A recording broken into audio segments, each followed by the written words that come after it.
Hello friends. आज जो topic हम डिस्कस करने वाले हैं वो इंडियन पॉलिटी के रिलेटेड है। Citizenship amendment act 2019। तो चलिए टॉपिक के बारे में डिटेल में डिस्कस करते हैं। The Tamil Nadu assembly has adopted a resolution urging the government central government to repeal the citizenship amendment act 2019. With this, Tamil Nadu has joined states like Kerala and West Bengal in passing resolutions against the Citizenship Amendment Act.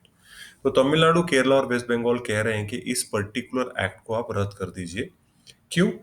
The state said the law is not in tune with the secular principles laid down in our constitution and also not conducive to the communal harmony that prevails in India. तो उनका ये मानना है कि ये जो आपने particular law बनाया है वो हमारा सेक्युलर जो नेचर है हमारे देश का उसको इम्पैक्ट करता है और हमारे देश में जो कम्युनल हार्मनी है उसको डिस्टर्ब कर सकता है। अगर हम बैकग्राउंड के बारे में थोड़ा देखेंगे तो ये जो पर्टिकुलर एक्ट है वो 2019 में नोटिफाई किया गया और 10 जनवरी 2020 से ये फोर्स में आया।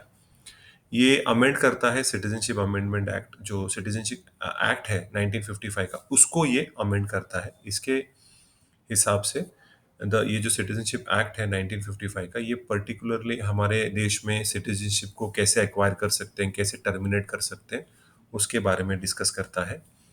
It provides for citizenship by birth, descent, registration, naturalization and by incorporation of the territory into India. तो ये अलग अलग तरीके से आप सिटीजनशिप एक्वायर कर सकते हो। एक तो आप पैदा होके, या आपके माता पिता इंडियन हैं, या आप रजिस्टर कर सकते हो, या आप अगर 6 साल तक कंटिन्यूसली अगर इंडिया में रहते हो, या हमारा देश किसी पर्टिकुलर टेरिटरी को कैप्चर करता है या वो खुद हमारे टेरिटरी में आके ज्वाइंट हो जाता है, तो वहाँ के लोगों को हम इंडियन सिटीजनशिप देंगे।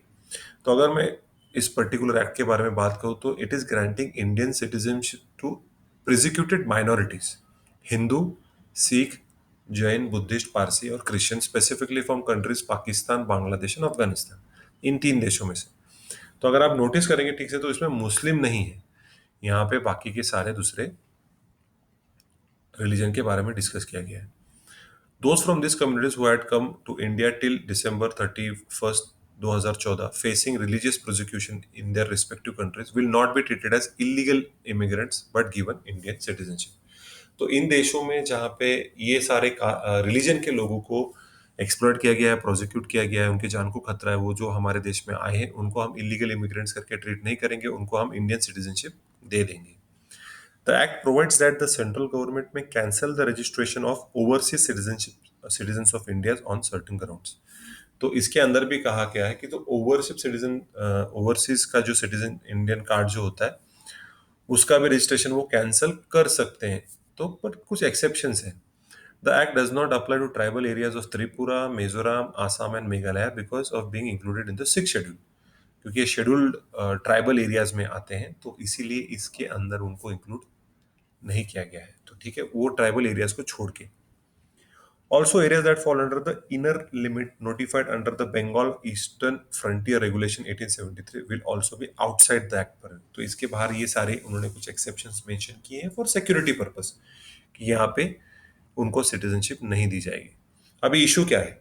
It violates the basic tenets of the constitution. Illegal immigrants are distinguished on the basis of religion. अगर आप देखेंगे कौन इलीगल है कौन लीगल है, तो इसमें सिर्फ रिलीजन क्राइटेरिया है। तो यहाँ पे अगर कोई मुस्लिम आता है जो कहता है कि मेरी जान को खतरा है, तो उसको हम सिटीजनशिप नहीं दे रहे, पर उसके अलावा बाकी सभी रिलीजन को हम रिलीजन के लोगों को हम सिटीजनशिप दे रहे हैं। It is perceive to be demographic threat to indigenous communities. हमारे अगर हम बाहर के लोगों को सिटीजनशिप देने लग गए तो एक तरीके से जो जो एक्चुअली जो इंडियन लोग हैं जो कई सालों से यहाँ पे रह रहे हैं, तो उनको इम्पैक्ट होगा, क्योंकि ये लोग वोट करेंगे। Once they get the citizenship they will start voting and they will in the future they might even have their own political party and they might even come in power. It makes illegal migrants eligible for citizenship on the basis of religion. Now ये आप article 14 को clearly violet कर रहे हो, which talks about right to equality. आप religion के basis पे discriminate कर रहे हो, इसीलिए राइट टू इक्वालिटी यहाँ पे क्लियर कट वॉयलेट हो रही है। It attempts to naturalize the citizenship of illegal immigrants in the region. तो इस तरीके से कोई भी इलीगली हमारे देश में आ जाएगा इन देशों में से और कहेगा कि आप मुझे सिटीजनशिप दे दीजिए। It allows cancellation of OCI, that is Overseas Citizenship Indian Registration, for violation of any law. This is a wide ground that may cover a range of violations, including minor offenses.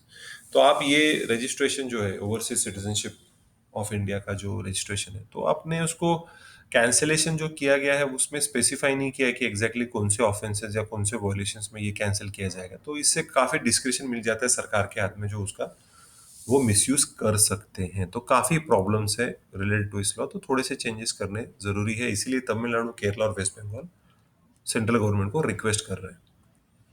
So that was the video. अगर आप general studies, sociology या current affairs की online and offline batch अगर join करना चाहते हैं तो मेरे सारे कॉन्टैक्ट डिटेल्स इसमें दिए हुए हैं। हम जल्द से जल्द ऑफलाइन बैचेस स्टार्ट करने वाले हैं। तो अगर आप इंटरेस्टेड हैं, आप डेफिनेटली मुझे कॉन्टैक्ट कर सकते हो। Thank you so much for listening to the video.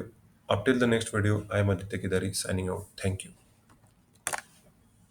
Subscribe the channel and press the bell icon.